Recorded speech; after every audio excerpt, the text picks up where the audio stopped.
नमस्कार, मैं धीरेन्द्र और आप देख रहे हैं मिरर मीडिया। स्वागत है आपका जवाहर झारखंड में। एक नजर बढ़ते हैं अब तक की सुर्खियों पर। धनबाद में जिले की हर गतिविधियों पर रहेगी पैनी नजर। कंट्रोल रूम 1 महीने में होगा हाईटेक।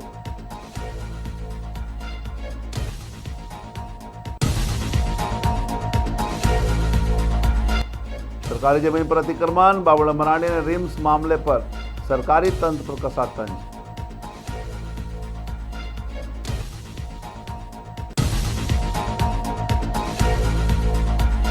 घरेलू हिंसा की शिकार महिला ने एसएमसीएच में लगाई गुहार, पुलिस पर शिकायत नहीं दर्ज करने के आरोप।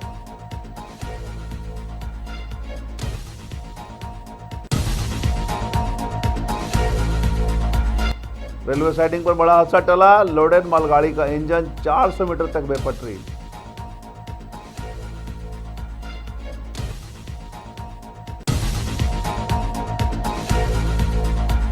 और हाथियों के तांडव से स्कूल में दहशत, मिड डे मील का चावल चट कर गया झुंड।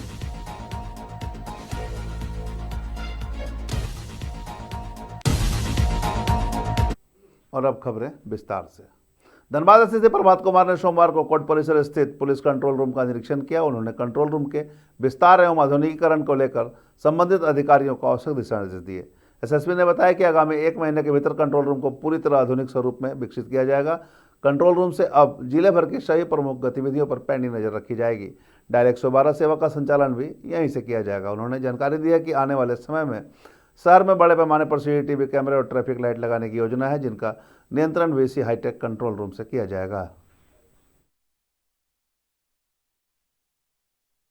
है कि जिला का कंट्रोल रूम यहाँ से संचालित होता है, लेकिन अभी बहुत ही ये रूडिमेंट्री स्टेज में था। यहाँ की जो सुविधाएं थी, यहाँ से जिस तरीके से कंट्रोल होना चाहिए था, जो इक्विपमेंट चाहिए था, जो व्यवस्था चाहिए थी, वो यहाँ अभी नहीं उपलब्ध था। उसको लेकर के हम लोग लगातार प्रयासरत थे। डीसी साहब से भी हमने अनुरोध किया था। तो अभी इसको बहुत state of the art control room बनाया जा रहा है। जैसा देख रहे हैं, अभी पहले इसका जो बेसिक रिक्वायरमेंट है, यहाँ डीएसपी सीसीआर का चैम्बर हम लोग यहीं शिफ्ट करेंगे। डीएसपी सीसीआर यहीं से बैठना शुरू करेंगे। जब उनका चैम्बर बन जाएगा, उसके बाद यहाँ से 112 जो डायल 112 है, वो सिटी हॉक्स का नियंत्रण और रात्रि चेकिंग के लिए जो इंस्पेक्टर की ड्यूटी लगाई जाती है, जो लगभग 3 महीने से चल रही थी, वो सब का नियंत्रण यहीं से होगा। और उम्मीद ये है कि यहाँ एक बेसिक सुविधा देने के बाद जिले में नियंत्रण और प्रभावी तरीके से होगा। और जो प्रिवेंटिव कार्रवाई हमारी चलती है, चाहे वो पेट्रोलिंग हो, सिटी हॉक्स हो, बाइक पेट्रोलिंग हो, या रात में जो क्राइम को रोकने के लिए जो एक विशेष व्यवस्था की गई, वो सब का नियंत्रण और प्रभावी ढंग से हो, उसी को ध्यान में रखते हुए यहाँ व्यवस्था की जा रही है।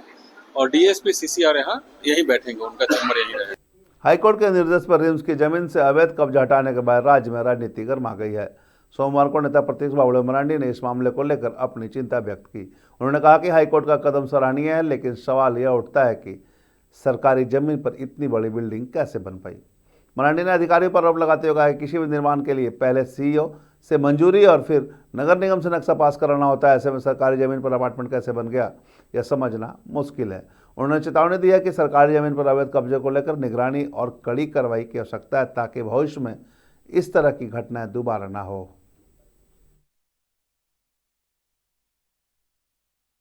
रिम्स की जमीन पर लोगों ने जो इंक्रोचमेंट किया है, उसको अतिक्रमण मुक्त कराने का, और सरकार ने ये काम कर रही है, बड़ी अच्छी काम कर रही है, हम उसका स्वागत करते हैं। और झारखंड हाईकोर्ट को भी इसमें हम बधाई देना चाहूँगा और उनके निर्णयों का भी मैं स्वागत करना चाहता हूँ, क्योंकि झारखंड में इसी प्रकार से सरकार की विभिन्न संस्थानों की जहाँ जमीनें होती हैं, उसको सरकार तंत्र में जो बैठे हुए लोग हैं, सब मिल करके जमीनों को जो लूट रहे हैं, और सरकार के पास सूचनाएं होते भी है, तब कोई कार्रवाई नहीं करती है। तो जमीन के दलाल हो, भ्रष्ट अफसर हो, जिसको कहते हैं बेखौफ हो करके लोग लूट रहे हैं। आप ये सोच सकते हो कि आप, इसलिए मैं कह रहा हूं कि बेखौफ हो करके क्यों, किस प्रकार से लोग लूट। धनबाद के एसएमसीएच में एक घरेलू हिंसा की शिकार महिला न्याय की गुहार लगाती नजर आई। गांधीनगर सकंजमान क्षेत्र के रहने वाली पीड़िता का आरोप है कि उसे लंबे समय से पति द्वारा शारीरिक और मानसिक रूप से प्रताड़ित किया जा रहा है, लेकिन उसकी शिकायत थाना में दर्ज नहीं की जा रही। महिला का कहना है कि पुलिस द्वारा इसकी बात को गंभीरता से नहीं लिया गया, जिससे न्याय मिलने की उम्मीदें और कमजोर पड़ गई। मजबूर होकर वह इलाज और सुरक्षा की मांग को लेकर एसएनएमसीएच पहुंची। यह मामला एक बार फिर घरेलू हिंसा जैसे गंभीर अपराध और पुलिस की संवेदनशीलता पर सवाल खड़े करता है।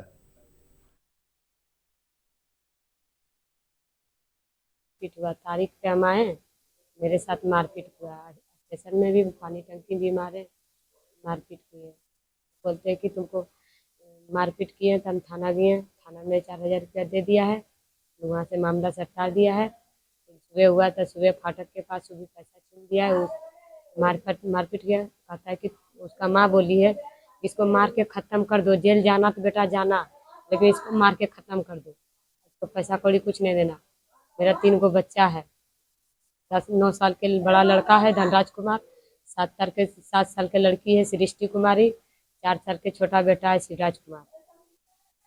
इतने ही हमको मारपीट इसीलिए कर जाता है कि हम भी केस किए, वो भी केस किया है, वो हम पे भी आरोप लगा, हम केस किए हैं। हम मेरा कहता है कि जब केस किए तब मेरे तारीख पे जाइएगा तब तो मेरा रास्ता निकलेगा। तो ये बोलता है कि कोर्ट जो अन्याय देगा, कोर्ट 12 साल के बाद देगा, जब हम उसका तारीख पे जाएंगे तब तो उसका रास्ता निकलेगा।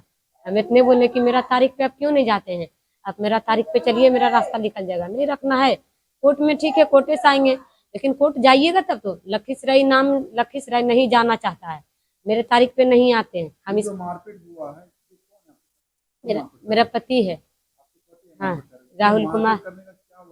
वजह यही है, तारीख पे आए, कोर्ट आए तारीख पे, बोला तुमको नहीं रखेंगे, पैसा मांगता है 5 लाख रुपया तुम देगी तब तुमको रखेंगे, नहीं तुमको जान से मार दो। हाँ उसका माँ सास नन्ना 7 तारीख 7वां महीना 2016 में मेरा शादी हुआ। नहीं, हिंदू रिविधि से हो, शादी के कार्ड है। अभी मेरा माँ बाप भी घर से हमको निकाल दिया और यहाँ भी निकाल दिया ससुराल। आज हम 8 तारीख से हम यहाँ पे धनबाद में आकर 5 दिन से हम बेड पे बैठे हैं। थाना में किए हैं, थाना मामला समटा दिए पैसा देके। मेरा पति बोलता है कि सबके हम थाना उना कोर्ट कचहरी सब खरीद लिए, मेरे पास बहुत पैसा है। आज मेरा माँ बाप भी घर से निकाल दिया, लेकिन आखिर हम कहाँ जाएंगे, हमको अन्याय नहीं मिलेगा ना।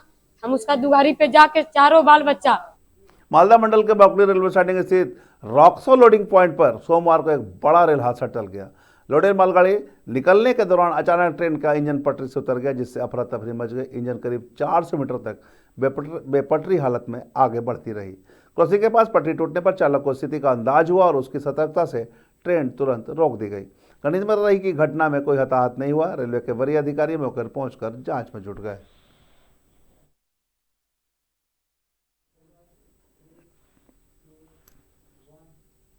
रामगढ़ के मांडू प्रखंड के कोदरिया गांव में जंगली हाथियों का आतंक चरम पर पहुंच गया है। हाथियों के झुंड ने बीते दिनों सरकारी स्कूल में धावा बोलते हुए मिड डे मील के लिए रखी चावल की बोरियां चट कर दी, जिससे स्कूल का सामान्य माहौल पूरी तरह प्रभावित हो गया। डर के चलते कई बच्चे स्कूल आने से कतरा रहे हैं और अभिभावक भी बच्चों को भेजने में संकोच कर रहे हैं। शाम ढलते ही ग्रामीण सतर्क हो जाते हैं और रात भर पहरादारी करनी पड़ रही है। हाथियों के हमले के आशंका के कारण फसलों और घरों की सुरक्षा को लेकर चिंता बढ़ गई है। ग्रामीणों ने वन विभाग से तुरंत सक्रिय होने और हाथियों को जंगल की ओर खदेड़ने की गुहार लगाई है। रात्रि मुझे सूचना मिला 3 बजे रात को हाथियों का झुंड आया है और दरवाजा तोड़ के चावल खा रहा है। उसके बाद गांव वाला है मैंने भगाने के लिए बहुत प्रयास किया, भाग नहीं रहा था। लास्ट में टॉर्च जला के मैं भगाया तो चलेगा, यहाँ से नीचे उतर गया। हाथियों की संख्या कितनी? हाथियों की संख्या 6-7 थी।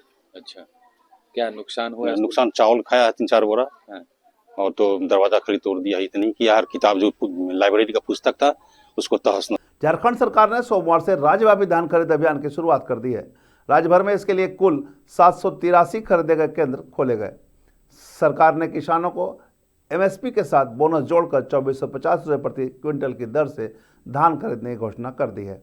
रामगढ़ जिले में 22 खरीद केंद्र बनाए गए हैं, जहां अब तक करीब 569 क्विंटल धान की खरीद हो चुकी है। जिला कृषि पदाधिकारी रंजीत टोपो ने किसानों से अपील की है कि वे बिचौलियों से बचें और सीधे सरकारी केंद्रों पर धान बेचें। उन्होंने बताया कि चेटर गांव से मात्र 500 मीटर की दूरी ही खरीद केंद्र संचालित है। हाँ, लेकिन पर टैक्स नहीं खुलने की वजह से आप धान नहीं बेच पा रहे। नहीं। तो अधिकारी से मिले हैं आप? हाँ मिले, तो अभी डीसी के यहाँ मिले तो डीएसओ के डीसी बोले कि डीएसओ के यहाँ जाइए। हाँ। डीएसओ मैडम बोली कि हमारा भरपूर कोशिश रहेगा कि हम खोल देंगे। जो पैक्स में जो नहीं ले रहा है इसका लिए हम लोग अधिकारी के पास में आए हैं सर। कौन सा पैक्स में नहीं ले रहा है? मुर्राम पैक्स में। तो खुला हुआ है पैक्स वो? नहीं सर, बंद है। तो फिर कैसे लेगा वहां से? सर हम लोग वही तो वो उसी की समस्या के चलते तो हम लोग डीसी ऑफिस आए हैं और डीएसओ से बात कर रहे हैं। तो डीएसओ सर अभी आश्वासन दिए हैं खाली सिर्फ। अच्छा, अभी खुलेगा नहीं खुलेगा इसका तो अब कह नहीं सकते हैं। तो फिर आप लोग धान कहाँ बेचिएगा? तो सर लास्ट में नहीं खुलेगा पैक्स तो बिचौलिया के पास में हम लोग को 15 रुपये 16 रुपये वहां पर लास्ट में बेचेंगे। इस वित्तीय वर्ष में कुल 22 अधिप्राप्ति केंद्र खोले गए हैं और वर्तमान में सारी जगह उद्घाटन हो चुका है माननीय सांसद महोदय, माननीय विधायक महोदय या उनके प्रतिनिधियों के माध्यम से। और अभी तक की सूचना के आधार पर कुल 569 क्विंटल परचेज हो चुका है। अच्छा, तो इस बार क्या रिस्पांस देख पा रहे हैं आप लोग? रिस्पांस पॉजिटिव है। किसान भाइयों से हमने पहले भी अपील कर रखा है कि बिचौलियों के फेरे में आकर के उन्हें औने पौने दाम पर धान ना विक्रय करें, बल्कि हमारे सरकार द्वारा निर्धारित धान अधिप्राप्ति केंद्रों पर ही धान का विक्रय करें। आप क्या मानती है मैडम, इतना समय क्यों लग गया? 15 तारीख तक का समय सरकार के स्तर से इस पर निर्णय लिया गया, इसमें मैं कुछ नहीं कर सकती। अच्छा, ये बताइए मैडम कि कुछ जो किसान है वो परेशान है, वो बोल रहे हैं कि भाई जहाँ वो धान बेचते हैं वो सेंटर ही बंद पड़ा है। गाँव की बात कर रहे थे। क्या किस गांव की बात कर रहे थे आप लोग? चटर की। उससे महज 500 मीटर की दूरी पे एक नया सेंटर खोल दिया गया है। किसान भाइयों को किसी प्रकार की कोई परेशानी नहीं होगी, ये आशा। धनबाद के दुगदा थाना क्षेत्र के फुलझरिया गांव में सोमवार को मातम छा गया जब इंडियन एयरफोर्स के शहीद जवान दीपक सिंह का पार्थिव शरीर तिरंगा में लिपटकर उनके पैतृक गांव पहुंचा। शुक्रवार को जोधपुर में ड्यूटी के दौरान शहीद हुए दीपक सिंह को राजकीय सम्मान से अंतिम विदाई दी गई। शहीद के अंतिम दर्शन के लिए हजारों की भीड़ उमड़ पड़ी, जिसमें बागमारा विधायक शत्रुघ्न महतो समेत कई नेता मौजूद रहे। शहीद दीपक सिंह का अंतिम संस्कार दुधगा जमुनी नदी के शमशान घाट पर किया गया, जहां उन्हें राजकीय सम्मान के साथ गार्ड ऑफ ऑनर दिया गया और तोपों की सलामी दी गई।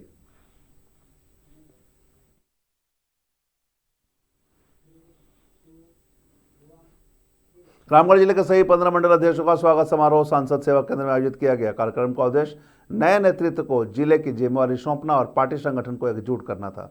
जिलाध्यक्ष प्रवीण कुमार मेहता ने कहा कि मंडल अध्यक्षों की एकजुटता से पार्टी और अधिक मजबूत होगी और जिले में विकास कार्यों को गति मिलेगी।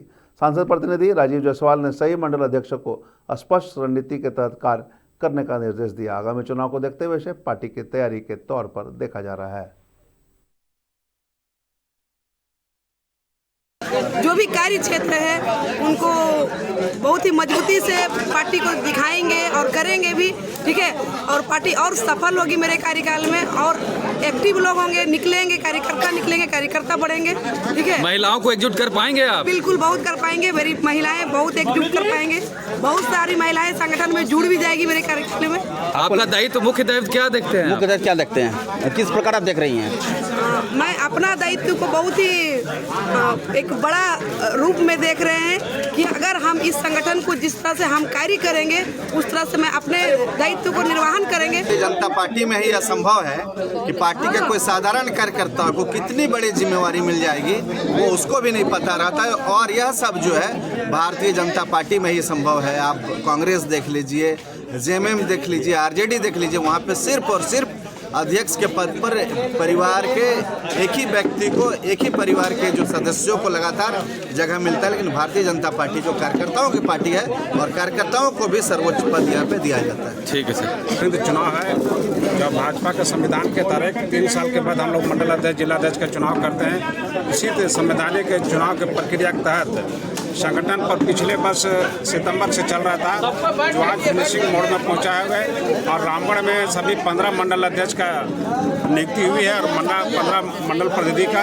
इससे निश्चित रूप से भारतीय जनता पार्टी रामगढ़ में मजबूत होगी और उमंग उत्साह के साथ इन लोग कार्यक्रम करके संगठन को मजबूती प्रदान करने का कार्य करेंगे। पहली बार महिला को भी जिम्मेदारी दी गई है। इस बार हमारे प्रदेश नेतृत्व ने सभी जिला को यह निर्देश दिया था कि जिला में एक महिला मंडल अध्यक्ष होना चाहिए। उसी निमित्त आज हम लोग महिला रामगढ़ ग्रामीण का रूपा देवी को अध्यक्ष रूप में हम लोग धनबाद में कोयले के बाद अब बालू की अवैध तस्करी भी खुलेआम जारी है। नदी के घाटों से अवैध तरीके से बालू का उठाव कर ट्रकों के माध्यम से पड़ोसी राज्य पश्चिम बंगाल भेजा जा रहा है। शनिवार शाम खनन विभाग की छापामारी में इस अवैध कारोबार का बड़ा खुलासा हुआ था, जहां करीब 1500 CFT बालू लदे 2 ट्रक और एक जेसीबी मशीन जब्त की गई थी। वहीं 2900 CFT बालू भी बरामद हुए थे। मामले को लेकर इरसा की पूर्व विधायक अपर्णा सेनगुप्ता ने राज्य सरकार पर तीखा हमला बोला है। उन्होंने आरोप लगाया कि हेमंत है तो सब मुमकिन है, चाहे वह बालू तस्करी हो या कोयला तस्करी। उन्होंने कहा कि यह सब कुछ सरकार के इशारे पर ही हो रहा है।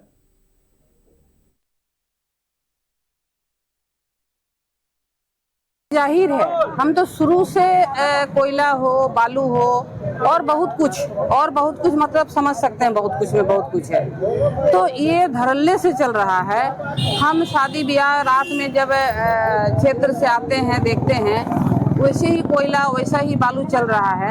तो लगातार हम प्रशासन से भी आपके माध्यम से, आपका सभी चैनलों के माध्यम से प्रशासन से मांग करते हैं कि इस पर रोक लगाया जाए और दोषी पर कार्रवाई किया जाए। हम जानते हैं कि सरकार के इशारा से ही हो रहा है, इन लोग का कोई ये नहीं, ऊपर से मतलब सब कुछ फिक्स्ड है, ऊपर से ही हो रहा है। क्षेत्र में धड़ल्ले से कोयला, धड़ल्ले से बालू का एकदम लूट हो रहा है। तो इसका प्रशासन से, जिला प्रशासन से, स्थानीय प्रशासन से मांग करते हैं इस पर रोक। प्रमंडलीय आयुक्त हजारीबाग पवन कुमार की अध्यक्षता में सोमवार को समाहरणालय में राजस्व कार्यशाला का आयोजन किया गया। आयुक्त ने कार्य के दौरान आने वाली चुनौतियों को सफलतापूर्वक संपन्न करने के तरीकों से सभी को अवगत कराया। कार्यशाला के दौरान आयुक्त ने लंबे दाखिल खारिज के मामले, दोहरी जमाबंदी, गैर मंजूर भूमि को कब्जा मुक्त कराने सहित अन्य विषयों की जानकारी दी।